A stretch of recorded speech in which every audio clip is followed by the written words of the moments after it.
नमस्कार दोस्तों, आप देख रहे हैं जेटी न्यूज झारखंड। हर खबर का कर रहे हैं सीधा पर्दाफाश। रांची के अल्बर्ट एक्का चौक पर एमआईएम के बैनर तले शोएब खान रांची जिला अध्यक्ष के नेतृत्व में सभी लोगों ने डीजल व पेट्रोल के बढ़ते दामों का विरोध किया। साथ साथ केंद्र सरकार का विरोध करते हुए नरेंद्र मोदी मुर्दाबाद के नारे लगाए।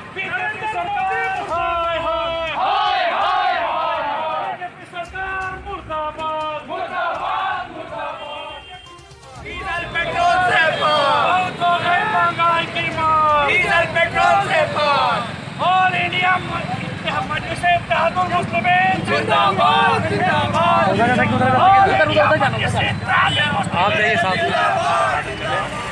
एमआईएम के द्वारा आज बढ़ते पेट्रोल और डीजल के दाम को लेकर के जिस तरीके से विरोध जताया जा रहा है और खुद रिक्शा और कार को धक्का मारते हुए आए हैं और पूरी तरीके से आक्रोशित दिख रहे हैं कि अगर केंद्र सरकार डीजल और पेट्रोल को दाम नहीं ख़त्म करेगी तो हम आने वाले टाइम में उग्र आंदोलन करेंगे। तो हम आपको बताते चले एमआईएम के बैनर तले युवाओं की मंडली लगी हुई है शोएब खान के नेतृत्व में। जो शोएब खान है प्रेसिडेंट रांची में, एक ऐसी चीज़ हुई जिसका तसव्वुर भी हिंदुस्तान के किसी नागरिक ने नहीं किया हो। आज हमारे यहाँ डीजल जो है वो पेट्रोल से पार हो गया। कहाँ गया मोदी का मास्टर स्ट्रोक? क्या उनका मास्टर स्ट्रोक सिर्फ और सिर्फ चुनाव के वक्त नजर आता है? आज जो एक्साइज ड्यूटी लग रही है, एक रुपये एक्साइज ड्यूटी जो लगती है वो तकरीबन 13 से 14 हज़ार करोड़ मोदी सरकार के खाते में जाता है। 10 रुपये से ज़्यादा एक्साइज ड्यूटी लग रही है और तकरीबन 1.5 लाख करोड़ से ज़्यादा मोदी के अकाउंट में जा रहा है। या सिर्फ ये कहें कि बीजेपी के अकाउंट में जा रहा है। ये मास्टर स्ट्रोक कहीं नज़र नहीं आ रहा अभी मोदी का।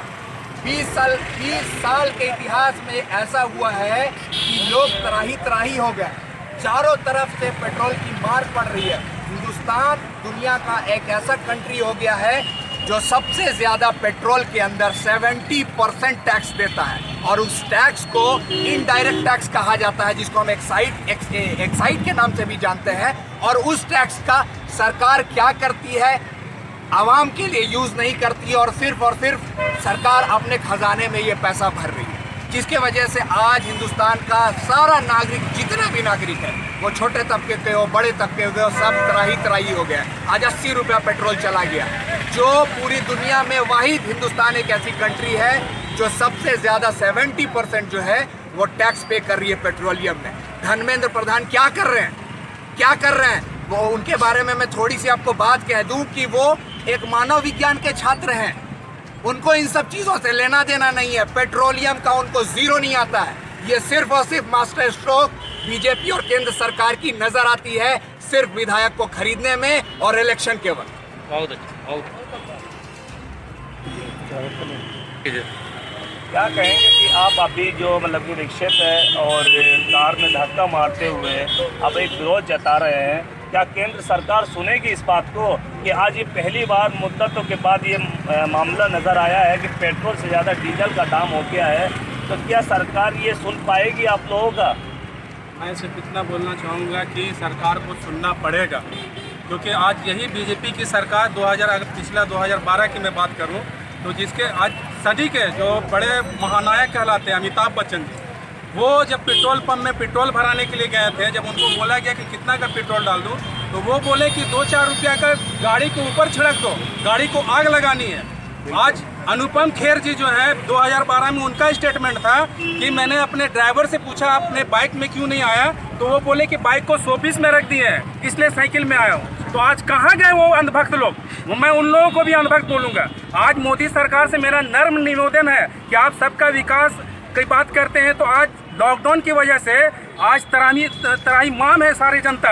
आज इस पेट्रोल की जो मार आपने दिया है, आज सारे कहाँ से वो लोग क्या करेंगे? रिक्शा में नहीं चलेंगे, साइकिल में नहीं चलेंगे तो क्या करेंगे?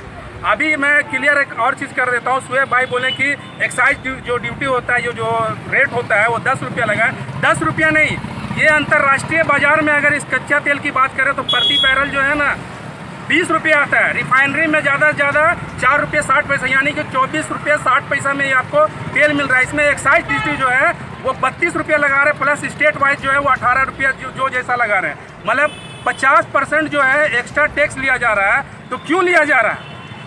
आप बोलते हो कि मेरे को यहाँ पे आत्मनिर्भर बनाना है, आर्थिक स्थिति को ठीक करना है, तो यही मतलब कि जनता का ही जेब काटोगे आप। जीडीपी आज कहाँ से कहाँ चला गया है। और आप आर्थिक और अपना सैन्य बल को मजबूत करने की बात करते हैं। कैसा आपका सैन्य बल मजबूत है कि चीन आपके घर में आके घुस के मार के जा रहा है। हमारे 20-20 जवान शहीद, हर मोड़ में आज बीजेपी सरकार नाकाम साबित हुई है, हर मोड़ में।